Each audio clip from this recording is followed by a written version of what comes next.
Ito guys, magtotos tayo. Medyo malapit lang. Malapit lang sa puntod ng nanay ko kasi kamatayan niya ngayon. Diretso bisita na rin ako. Kesa ako ang puntahan ni mama, puntahan ko na lang. Sabihin ko po lahat ng pangalan nila. Yeah, magkakasama ngayon yung 12 nating warrior. Ito Si Toto, yan, yung mga ibon natin, si Toto, si Anak, si Jep, si Blue Spread, si Bertang, si Milo, nasaunan, si Mosaic, si Pido, si Red, si Dida, si Red, Cookie, si Cookie, at ito si Choco Stick. Sila ang ating mga gagamitin para sa ating tossing. Ngayon, pupunta tayo sa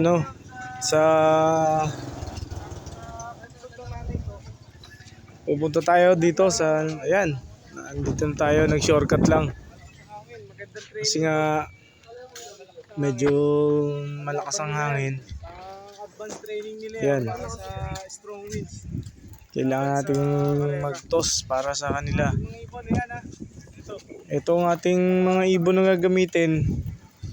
Sila. Pero yung iba mga bata pa eh. Kaya hindi masyadong may sama pa rito. Ayan. Kahit malapit.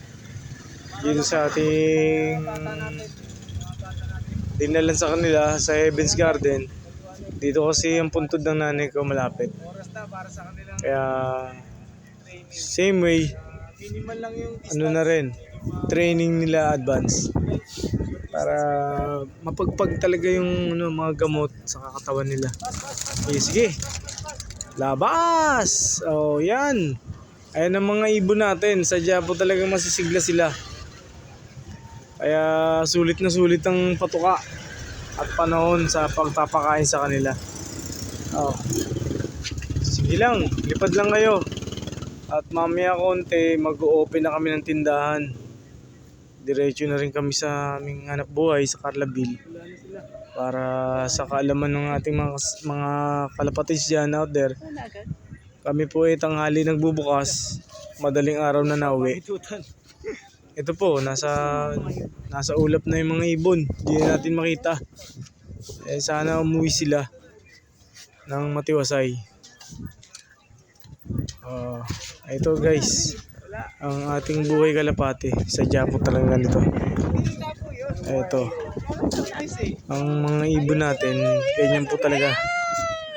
At yan po talaga mga ibon natin. Nawala na. Ayan, yun sila. Sige, uwi na kayo ha. Basta uwi kayo. Wala tayong pag-uusapang iba. Basta umuwi kayo. Okay? Yun, merong isang piraso. Watak-watak na. Gun in the wind. Ito sila guys. At malapit na rin tayo mag-open ng tindahan.